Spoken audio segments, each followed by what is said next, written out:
I'm going to show you how to accurately value your small business. There are 3 key pieces of data that you'll need to get this right. 2 of them are really easy and straightforward, but there's one that's a little bit tricky. Stick around to the end of this video and I'll give you a free tool that will value your company in 3 minutes, and you don't even have to create an account to use it. I'm Bradbury. I completed my first 7-figure exit in my 20s, and since that time I've bought, sold or merged over a dozen different companies. Today I'm going to show you how I calculate the value of a small business, whether I'm buying or selling. So the 3 key pieces of data that you need to value your business are: number 1, EBITDA. This means earnings before interest, taxes, depreciation, and amortization. It's essentially your profit before tax with a few other adjustments that we'll get to later. Second is your industry multiple. This is the one that's a little bit tricky. Your company will sell for a multiple of its EBITDA that we just spoke about. Each industry has a range of multiples, for example, from 3 to 6, but where your business falls in that range is going to be based upon how reliable, predictable, and sustainable your profits are. And third, there's your net assets, also known as equity, and this comes from your balance sheet. So here's a quick example, then I'll show you how to calculate each one for your business. So your EBITDA times by your multiple plus your net assets equals your business value. So the range of the multiple that your business sells for will clearly affect your overall value that you get drastically. Here's an example. Right, I'm going to use round numbers. So this is a true story, but because of confidentiality, I can't reveal the specifics. I bought a gym, a fitness business, and let's say I had profit of £100,000, but the multiple was just 2 because it was heavily dependent upon its owner. So I bought it for £200,000. I then went about systemizing the business, and I made it not at all dependent upon me. I hired a manager.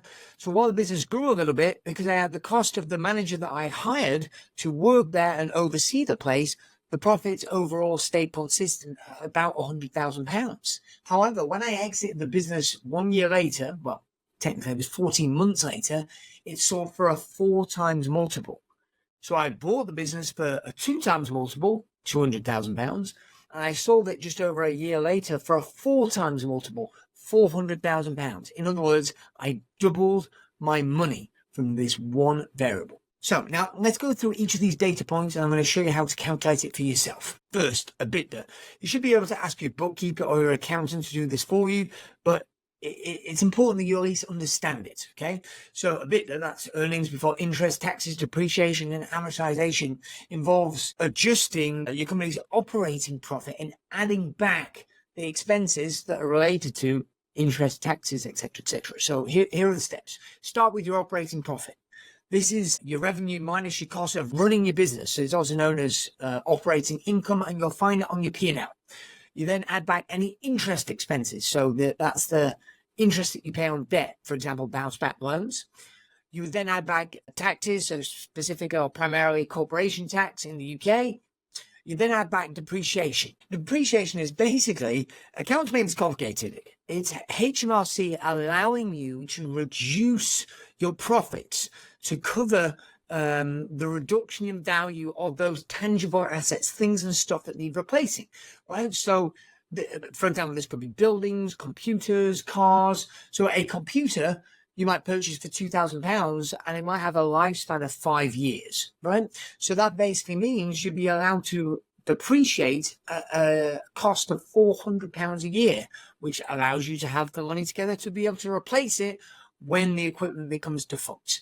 And then amortization, again, accounts make it complicated. It's basically depreciation, but for intangible assets. So things like goodwill or intellectual property. But if you don't know what that means, don't worry. It's probably not applicable for your business, and it's the kind of crap that accountants like to charge you a fortune to explain when it doesn't really affect your business value in most cases. Here's an example. If you've got operating profit of £500,000, but you've got interest expense on your debt of 20 grand, you've got corporation tax of 50 grand, if you've got depreciation of 30,000 and amortization of 10,000, all those added together would equal £610,000. So your EBITDA would be £610,000. This gives a very clear picture of your company's operating performance by excluding the effects of financing and accounting decisions. Now, EBITDA is the beginning point, but it's the multiple where things really get interesting. Your multiple is really important and will probably have the biggest impact on the value of your company. It can vary significantly by industry and the reliability, predictability, and sustainability of your profits. So key factors influencing the multiple include, number one, industry standards. What do other companies in this space? So different industries have different multiples. So retail might only be 2 to 4 times EBITDA, but mobile phone companies with a lot of contracted recurring revenue might sell for 10 to 15 times EBITDA. So what does your industry do? Number two, business model. So recurring revenue models like software companies or mobile phone companies usually have higher multiples because it's more predictable. Number three, stability and independence. So really, the more dependent the business is upon you, the lower the multiple and the lower the overall valuation. Number four, growth and performance. So companies that are growing quickly and their profits have gone from 200 to 400 to 800,000 over the last 3 years, or are outperforming the competition, get higher multiples. They're at the higher end of that range. And number five, management quality. Really, having a strong management team gives investors confidence and will lead to having a strong people base will boost your multiple. I'm going to show you a free tool that you can use to figure this out. But first, let's go over the third and final piece of data that you need, and that's your net assets, also known as your equity. So equity, which is basically a synonym for net asset, represents the difference between your company's assets, that's its things and stuff that it has, and its total liabilities, right? So it reflects the ownership value after all its debts and obligations have been paid. The assets and liabilities directly taken from your balance sheet. So your assets is things and stuff. So cash, accounts receivable, also known as trade debtors, stock, also known as inventory, property, vehicles, machinery, stuff like that. Liabilities is stuff that you owe. So it could any kind of taxes, VAT, corporation tax, any kind of debt, so like bounce back loans, C-bills, any other kind of financing, and then amounts owed in the trade. So trade creditors, right? Also known as accounts payable. So how do you calculate it? In reality, you're just going to get this straight off your balance sheet, but how it's calculated is your total assets are summed up. So the individual items, cash and equivalents, accounts receivable, stock, property, other intangibles, they all get added together.